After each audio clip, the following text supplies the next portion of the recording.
Muriel déclarait dans les colonnes de l'usine Nouvelle il y a peu de temps: j'aime les atypismes et les gens qui n'entrent pas dans le cadre. C'est sans doute parce que je suis moi-même atypique. Un peu. Elle est rentrée en 1994 dans le groupe La Poste. Elle préside aujourd'hui DocaPost, dont une des activités est d'accompagner les entreprises dans la transformation numérique. Et DocaPost accompagne aussi, bien évidemment, le groupe La Poste dans sa transformation numérique. On va en parler parce que c'est au cœur de l'actualité. Vous disiez, et j'aime beaucoup cette phrase, vous savez, on en a parlé à plusieurs reprises, au départ, à La Poste, nous avons vu le numérique un peu comme le grand Satan. Mais depuis, nous avons largement dépassé l'étape de s'en méfier. Nous sommes passés du risque à l'opportunité pour faire du numérique un véritable outil de renouvellement de nos business. Vous êtes également, il faut que je le souligne, administrateur au Syntec Numérique. Oui. Merci beaucoup d'avoir accepté notre invitation. On va peut-être commencer par DocaPost, si vous le voulez bien, Oui. et par une présentation des activités. Oui. Donc, je suis une vieille postière et j'ai commencé à... Non, mais c'est vrai. Quand je dis ça, c'est vrai, c'est sincère. Hein. Je connais cette maison un peu par cœur. Et peut-être que le premier atypisme, c'est que moi, je l'ai choisi, cette maison, à une époque où c'était la première génération, je dirais, qui ne se retrouvait pas là un peu par défaut. Parce que la Poste a été pendant très longtemps... Elle l'est un peu moins maintenant, mais pendant très longtemps, pas la première vitrine ou la première marque employeur qui faisait qu'on avait une multitude de jeunes qui ne rêvaient que d'une chose, c'est d'être postier. Ce n'était pas tout à fait notre histoire. Notre histoire était plutôt celle de gens qui, parce que la vie était ce qu'elle était, avaient eu à faire d'autres choix et venaient trouver dans l'univers postal un très bel ascenseur social. Et finissait par en tomber amoureux, hein. Mais du coup était plutôt là par accident que par choix. Voilà. Moi je fais partie de cette première génération qui a choisi. Je suis une ancienne d'Arthur Andersen, et quand j'ai dit que j'allais à la Poste, on m'a regardé très très bizarrement. Mais vraiment très bizarrement, sans trop comprendre pourquoi je voulais faire ça. Voilà. Donc j'y ai fait des tas de choses, dont gérer un très gros programme de restructuration et de re-engineering. On pourra en parler en matière de conduite du changement si vous le souhaitez. Et aujourd'hui, j'ai ce bonheur de piloter et de diriger DocaPost, qui est une entreprise normale.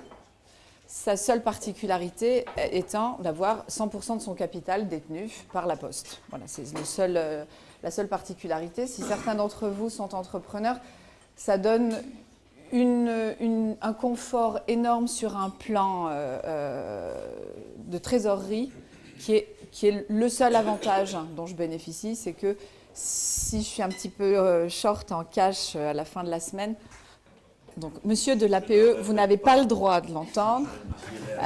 Je ne me fais pas gronder par mon banquier ou je n'ai pas à aller négocier auprès de mon banquier une petite rallonge pour pouvoir payer mes équipes le lundi. C'est l'élément de confort, hein, le seul élément de confort qui soit le mien. DocaPost, c'est à peu près 4500 collaborateurs, à peu près 450 millions d'euros de chiffre d'affaires. Nos clients, ce sont les entreprises. Essentiellement des grands comptes aujourd'hui, hein, 95% de grands comptes. Et DocaPost, elle est née d'une réflexion, alors vous imaginez une réflexion à la Porter, hein, toute simple. On voit bien ce qui se passe sur nos métiers. Je parle du métier du courrier, le métier cœur, hein, de la Poste. Et la réflexion consiste à dire, si je fais une vision verticale, qu'est-ce qu'il y a juste avant moi, qu'est-ce qu'il y a juste après moi, pour que je commence à étendre ma gamme et ma chaîne de valeur pour pouvoir vivre avec un peu plus peut-être de perspectives de croissance. Voilà. L'autre élément étant une croissance à l'horizontale, toujours à la Porter, celle que vous connaissez aujourd'hui au travers de nos croissances dans l'univers du colis, hein, où nous sommes soit premier, soit deuxième opérateur européen pour l'ensemble de l'Europe continentale, et on a des implantations, démarre des implantations en Asie. Donc ça, c'est un peu plus facile à se représenter, hein. On prend des équivalents de Géopost, donc DPD, Chronopost, hein, ce sont ces marques-là, et puis on va les acheter dans les autres pays, et on croit comme ça. Donc DocaPost, elle est née de cette réflexion verticale en se disant qu'est-ce qu'il y a avant nous, qu'est-ce qu'il y a après nous, si on prend le business courrier. Et avant nous, il y a quoi? Il y a des data. Et donc, on a commencé par regarder des opérateurs qui prennent des data et fabriquent du courrier. Ça s'appelle l'éditique. Hein. Donc l'éditix, c'est vous, dans vos entreprises, qui dites je ne veux plus imprimer mes bulletins de salaire parce que ce n'est pas mon métier. Je ne veux plus imprimer mes factures parce que ce n'est pas mon métier. Je vais aller chercher sur le marché un opérateur qui va récupérer les datas sorties de mes ERP ou de mes chaînes de production et puis qui saura faire les impressions au meilleur coût avec les meilleures technologies. Dans l'autre sens, une fois que vous avez produit ce courrier, une fois que vous l'avez reçu, vous souhaitez quoi? En général, qu'il redevienne data, puisque vous allez l'insérer dans vos propres ERP aussi. Là, je parle d'éléments du type contrat, je parle de facture, je parle de tous ces univers-là. Et donc, DocaPost, elle est née de ça.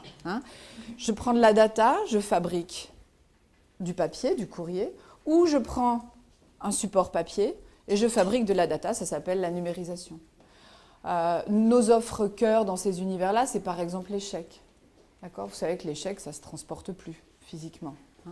Donc ça se concentre sur quelques entreprises, on n'est plus que 2 sur le territoire français, on numérise tout ça et ensuite il n'y a plus que des images et puis des fichiers qui s'échangent entre banques pour avoir les compensations. Voilà. Ça c'est à peu près la moitié de l'activité de DocaPost. Mais quand on a fait ça, on s'est rendu compte en travaillant avec nos clients qu'il y avait beaucoup plus et beaucoup plus apporteur de valeur à faire. Alors comme on est dans l'univers RH, je vais vous expliquer.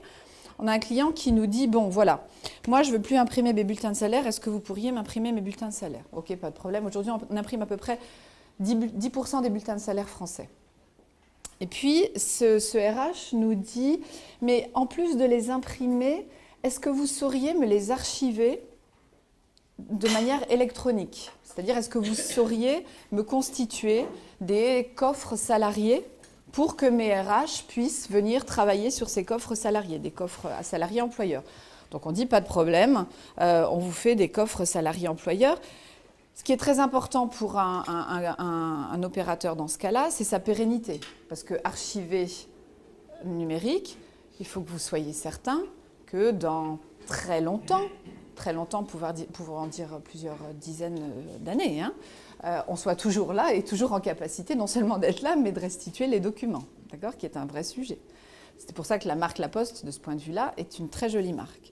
Et puis ensuite, les clients viennent et nous disent « Moi, j'ai des contrats de travail et ça m'intéresserait que ces contrats de travail, qui sont papier, vous puissiez aussi les mettre dans ces coffres salariés. Est-ce que vous savez faire ?» Et nous, on dit « Pas de problème, on sait vous les numériser et on sait vous les mettre dans les coffres salariés. » Et puis, on retourne voir le client, on lui fait ça et on lui dit « Mais pourquoi vous imprimez les contrats de travail? Parce qu'ils naissent nativement numériques. À quoi ça vous sert ?» Et là, le client réfléchit et dit en fait, à les faire signer. Et là, on dit nous avons toutes les briques technologiques qui aujourd'hui vous permettent d'éviter de faire signer physiquement un contrat de travail. Donc on est opérateur, on est autorité de certification, on est opérateur de signature électronique, on est tiers archiveur à vocation probatoire, enfin bref. On a toutes ces solutions qui vous permettent d'avoir une signature électronique avec un workflow extrêmement simple et très convivial qui permet à n'importe quel employeur d'envoyer un document sous un format qui est un format numérique, à faire signer à un salarié et avec derrière un archivage très simple dans le coffre salarié, une impression avec remise en boîte aux lettres le lendemain matin si à un moment on veut rematérialiser le contrat pour qui que ce soit, le salarié lui-même, l'employeur, etc. Et puis petit à petit comme ça, on en est arrivé à monter toute une gamme qui aujourd'hui constitue pour les employeurs une gamme RH dans laquelle ils vont retrouver ce qu'on va appeler un bureau virtuel. C'est pas très joli, mais on n'est pas très marketeur, nous. On est plutôt technicien, alors on a un peu de mal à trouver des jolis mots. Voilà, mais qui vont retrouver un bureau virtuel en tant que DRH, dans lequel ils vont pouvoir venir piocher l'intégralité des informations. Alors maintenant, vous y trouvez des relevés d'heures, vous y trouvez les notes de frais, vous y trouvez les situations personnelles. Qu'est-ce qu'on y met encore bref. Les contrats d'intérim, bref, tous ces dossiers-là qui permettent derrière de gagner énormément de temps parce que, je ne sais pas si vous l'avez déjà mesuré, mais je crois que les équipes RH passent à peu près 20% de temps à chercher des documents dans l'univers. Parce que le contrat, oui. Vous confirmez pour les Non, RH, je cherche le contrat, je cherche la situation personnelle, je cherche la situation patrimoniale vis-à-vis de l'entreprise, enfin bref. Et puis derrière, du coup, de produire des choses de manière en plus très simple, type les BSI, hein, très personnalisées, voilà. Donc voilà ce qu'on fait. Alors on le fait dans l'univers RH, je le prenais comme illustration parce que c'est un univers que vous connaissez sans doute, mais on fait ça aussi du côté des factures électroniques, on fait ça du côté de la relation client, on fait ça dans des tas d'univers, du côté de la e-santé. On est premier hébergeur en France de données de santé puisque c'est nous qui opérons le dossier pharmaceutique. Nous hébergeons et nous opérons plus de 39 millions de dossiers patients. C'est là où on sent l'intérêt et la valeur qu'une signature comme la Poste apporte, parce qu'évidemment, sur ces sujets-là, la question de la pérennité est majeure, la question de la proximité est majeure et la question de la confidentialité est majeure. L'image qu'on utilise, elle est en général facile à comprendre, hein. Les données appartiennent aux clients, le client étant l'entreprise ou l'institution qui nous les confie. Nous sommes rémunérés pour les opérer, les archiver, les rendre disponibles. Évidemment, nous ne nous rémunérons pas sur la valorisation des données et la commercialisation des données. On est un anti ou un complément à un, si vous voulez, d'un Google ou d'un GAFA. Nous, notre business, c'est justement que ces données-là restent la propriété et la seule propriété de nos donneurs d'ordre. C'est un peu comme le facteur qui n'ouvre pas vos lettres, hein.